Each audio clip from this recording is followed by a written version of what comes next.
Welcome to the final chapter. We've identified risks, assessed them, and learned to monitor them. Now we control them.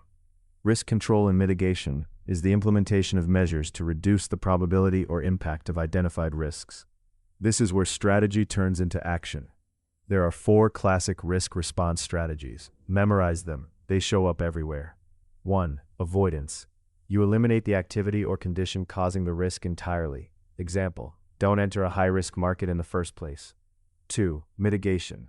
You reduce probability or impact through controls. Example: regular backups dramatically reduce the impact of data loss. 3. Transfer. You shift the risk to a third party. Example: buy insurance or outsource a risky function to a vendor with stronger controls. 4. Acceptance. You acknowledge the risk and plan a contingency. This is appropriate for low probability, low impact risks, where the cost of mitigation exceeds the cost of the risk itself. Choosing among these 4 is a judgment call based on risk score and cost. Next, internal controls. There are 3 flavors. Preventive controls stop risk events before they occur. Segregation of duties, access controls, training programs. Detective controls identify risks that have already occurred. Audits, reconciliations, monitoring systems. And corrective controls remedy risks after they occur. Incident response, disaster recovery, correction procedures. A mature program uses all 3. Now, how do you know if a control is actually working? Control effectiveness has 4 levels. Strong, the control consistently prevents or detects the risk. Adequate, usually effective with occasional failures.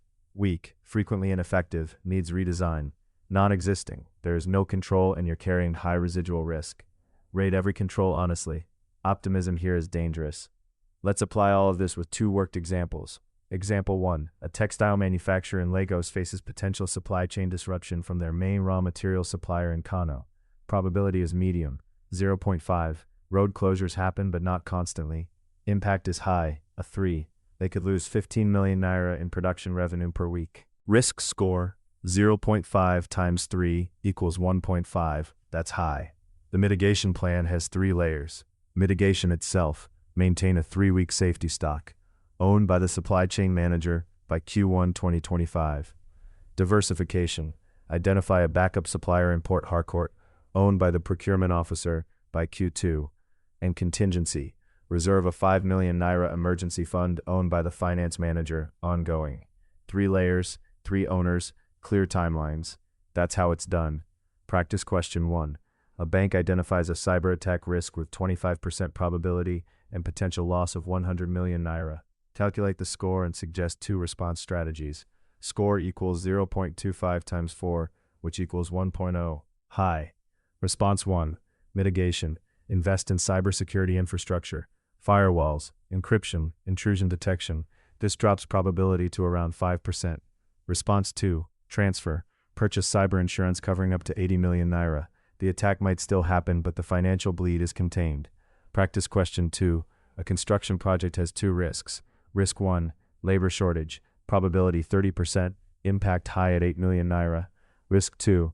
Material price inflation. Probability 60%. Impact medium at 2 million. Which scores higher? Risk 1. 0.3 times 4 equals 1.2. Risk 2. 0.6 times 2 equals 1.2. They tie. When risks tie, prioritize by impact severity and reversibility. Controls. For labor. Preventive. Partner with reliable labor agencies. Offer competitive wages early. Detective. Monthly headcount reviews. For materials. Preventive lock-in prices via long-term contracts. Corrective. Have contingency suppliers ready. To close, the risk management cycle in one breath. Identify. Find every potential risk. Assess. Score probability and impact. Monitor. Track changes continuously. Control. Implement mitigation. Repeat forever. That's the entire discipline. You now have the framework, the vocabulary, and the worked examples to apply it.